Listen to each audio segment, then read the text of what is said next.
Cricket हम सब के लिए ये सिर्फ एक खेल नहीं है, ये तो एक जुनून है, एक इमोशन है। जीत का शोर, हार का गम, सब कुछ हमारे इस जुनून का हिस्सा है। लेकिन क्या कभी हमने सोचा है कि इस एक तरफा मोहब्बत की कीमत कौन चुका रहा है? आज हम पिच से परे उस सच्चाई को देखेंगे जहां दूसरे खेल गुमनामी के अंधेरे में कहीं खो गए हैं। एक तरफ वो चेहरे हैं जिन्हें हम सब जानते हैं और दूसरी तरफ कुछ ऐसे नायक हैं जिन्हें शायद हम भूल चुके हैं। तो चलिए आज इन गुमनामी में खोए नायकों से मिलते हैं और ये समझने की कोशिश करते हैं कि हमारी खेल कहानी में आखिर गड़बड़ी कहाँ है। जरा इस स्लाइड को देखिए। पहला कॉलम, इन नामों को भाई किसी पहचान की जरूरत नहीं है। लेकिन दूसरा कॉलम, कमल कुमार, रश्मिता पात्रा, क्या ये नाम सुने हैं? ईमानदारी से सोचिए, यही वो चुभने वाला सच है जिसे हम आज उजागर करने वाले हैं। कमल कुमार, ये नाम जरा याद रखिएगा। ये एक बॉक्सर हैं, 3 बार के स्टेट चैंपियन, 3 गोल्ड मेडल। और आज की हकीकत ये है कि ये चैंपियन अपना और अपने परिवार का पेट पालने के लिए कूड़ा उठाने पर मजबूर है। सोचिए, ये सिर्फ एक कहानी नहीं है, ये हमारे पूरे सिस्टम पर एक तमाचा है। और ये है रश्मिता पात्रा। इन्होंने हमारे देश की जर्सी पहनी थी, तिरंगे के लिए फुटबॉल खेला था। और आज की सच्चाई, आज वो अपने गांव में एक छोटी सी पान की दुकान चलाकर गुजारा कर रहे हैं।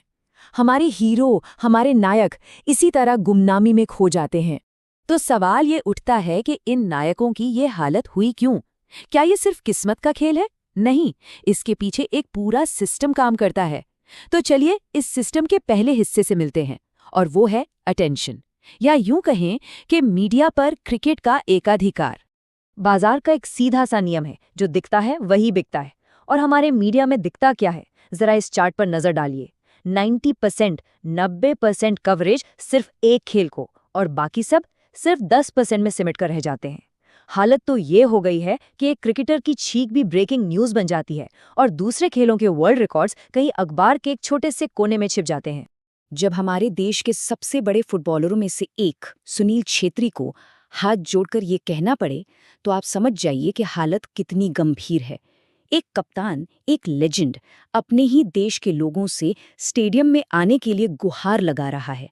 ये सिर्फ एक अपील नहीं है, ये पूरे सिस्टम पर एक बहुत बड़ा सवालिया निशान है। अब देखिए, जहां ध्यान जाता है पैसा भी तो वहीं जाता है, और यहीं से शुरू होता है दूसरा और शायद सबसे बड़ा खेल, पैसे का खेल, जो पूरी तरह से एक तरफा है। आइए देखते हैं कि हमारे देश के खेलों में पैसे का बंटवारा कितना ज्यादा असमान है। भारत में खेल के लिए पैसे की कमी है? बिल्कुल नहीं।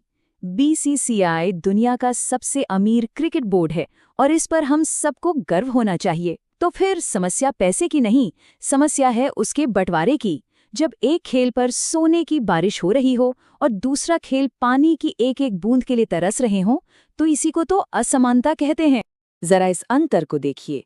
एक तरफ एक घरेलू क्रिकेटर एक मैच के लाखों कमा रहा है, और दूसरी तरफ देश के लिए खेलने वाला एक एथलीट अपनी डाइट के पैसों के लिए भी सरकारी मदद पर निर्भर है। अब आप ही बताइए, कोई भी माँ बाप अपने बच्चे के भविष्य के लिए कौन सा रास्ता चुनेंगे? जवाब एकदम साफ है, और शायद इसीलिए हर गली में बैट और बॉल दिखते हैं, हॉकी स्टिक्स या फुटबॉल नहीं। और ये ना एक ऐसा चक्र बन गया है जिसे तोड़ना लगभग नामुमकिन सा लगता है। हम लोग क्रिकेट देखते हैं तो स्पॉन्सर क्रिकेट में पैसा लगाते हैं, क्रिकेटरों को पैसा मिलता है तो वो और भी ज्यादा पॉपुलर हो जाते हैं, और बाकी खेल, वो इस चक्र के बाहर खड़े होकर बस देखते रह जाते हैं। ये चक्र तब तक नहीं टूटेगा जब तक हम यानी दर्शक इसे नहीं तोड़ते। लेकिन क्या हमेशा से ऐसा ही था? क्या भारत में खेल का मतलब हमेशा से सिर्फ क्रिकेट ही था? जी नहीं, एक वक्त था जब मैदान किसी और खेल के जादू से गूंजता था।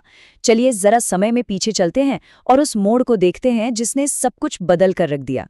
1983 से पहले भारत की पहचान थी हॉकी, ध्यानचंद का जादू, 8 ओलंपिक गोल्ड मेडल्स। फिर आया साल 1983, कपिल देव की टीम ने लॉर्ड्स में वर्ल्ड कप उठा लिया, और ये सिर्फ एक जीत नहीं थी। उसी दौर में रंगीन टीवी घर घर पहुंच रहे थे। तो सोचिए, क्रिकेट की वो ऐतिहासिक जीत और टेलीविजन का जादू, इन दोनों ने मिलकर एक ऐसी कहानी लिख दी जिसने क्रिकेट को तो धर्म बना दिया और बाकी खेलों को इतिहास के पन्नों में कहीं पीछे छोड़ दिया। तो क्या हम इस कहानी को बदल सकते हैं? क्या कमल कुमार और रश्मिता पात्रा जैसे और नायकों को हम गुमनामी में खोने से बचा सकते हैं? जवाब है हाँ, बिल्कुल। और इस बदलाव की चाबी ना किसी सरकार या कंपनी के पास नहीं है, ये चाबी हम जैसे करोड़ों फैंस के हाथों में है। ये स्लाइड ये सब कुछ कह देती है। सवाल ये है कि क्या हम सिर्फ एक क्रिकेटिंग नेशन हैं या हम एक स्पोर्टिंग नेशन बन सकते हैं। देखिए, एक स्पोर्टिंग नेशन हर खेल का सम्मान करता है। हम सिर्फ जीत का जश्न मनाते हैं, खेल की भावना का नहीं। हमें सिर्फ विजेताओं से प्यार है, खिलाड़ियों के संघर्ष से नहीं। याद कीजिए जब नीरज चोपड़ा ने ओलंपिक में गोल्ड जीता था, पूरा देश झूम उठा था, जश्न में डूब गया था।